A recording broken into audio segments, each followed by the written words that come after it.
Good morning friends and my dear student. Today we are learn English workshop related with chapter number 2.1 We shall overcome. इसकी कविता का गायन पिछले video में हमने किया था। अभी इसमें इंग्लिश वर्कशॉप का अध्ययन करना है। We shall overcome was used as a protest song. इसका प्रोटेस्ट सॉन्ग के रूप में उपयोग किया जाता था in the civil right movement in the USA. नागरिकों के अधिकार के लिए जो आंदोलन अमेरिका में चलाया गया था वहाँ पर इसका उपयोग किया गया था। द सॉन्ग एक्सप्रेस यूनिटी, इस गीत के द्वारा एकता, भिन्नता और न्याय के लिए लड़ाई एंड होप, इन चीज़ों के लिए किया गया था। This song has many versions, इसके बहुत सारे वर्जन्स आए हैं। The well known Hindi inspirational song, हम अच्छे से जो हिंदी का हमारा एक इंस्पिरेशनल सॉन्ग है हमारे यहाँ बहुत प्रचलित है, हम होंगे कामयाब, was based on the we shall overcome. English workshop sing the song, ये पिछले वीडियो में हमने तुम्हें बताया था। Second one, each line in the poem tells you something about the people singing it.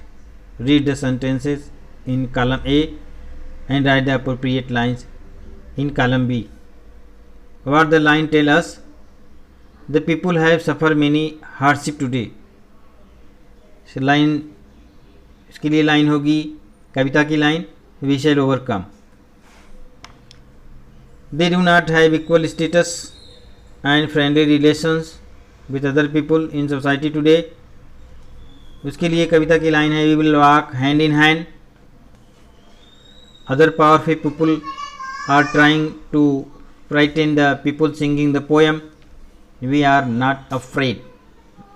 इसके लिए कविता की उपयुक्त लाइन ये है we are not afraid. The people singing the song are not free today, the truth shall make us free, ये कविता की लाइन होगी। The people singing the song have no peace today, we shall live in peace, इसके लिए कविता की ये line उपयुक्त है। तीसरा, third one, find out more about the civil rights movement in the USA, use the internet to gather the information. ये तुम्हें इंटरनेट के द्वारा अमेरिका में जो नागरिकों के अधिकार के लिए जो आंदोलन चलाया गया था उसके लिए जानकारी इकट्ठा करना है इंटरनेट के माध्यम से।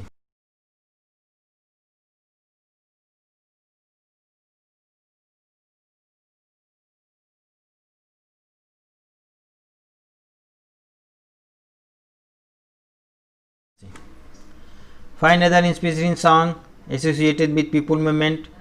You may list famous inspiring song from your mother tongue या हिंदी। तुम्हें अन्य दूसरी कोई ऐसी गीत लिखना है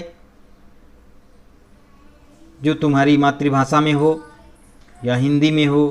जैसे अपनी स्वतंत्रता की लड़ाई के समय वंदे मातरम, ये इंस्पिरेशनल सॉन्ग बन गया था वंदे मातरम। और दूसरे गीत हों वो तुम यहाँ पे लिख सकते हो। पांचवा, note that many times do is use the show emphasis. Emphasis का मतलब होता है जोर देना। किस पर जोर दिया गया है? डू पर। हम ये कर सकते हैं, हम ये कर सकते हैं, यानी डू पर जोर दिया गया है। तो ऐसे शब्दों को, ऐसे तुम क्या कर सकते हो? आई डू, और क्या तुम कर सकते हो? ऐसे शब्दों को लिखना है जो तुम कर सकते हो, ऐसे अन्य वाक्य बनाकर लिखना है।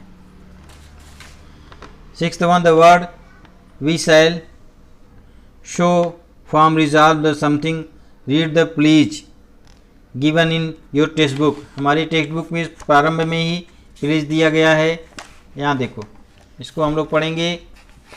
The constitution of India preamble, we the people of India having solemnly resolved the constitute India into a sovereign, socialist, secular, democratic republic and secure to all its citizens.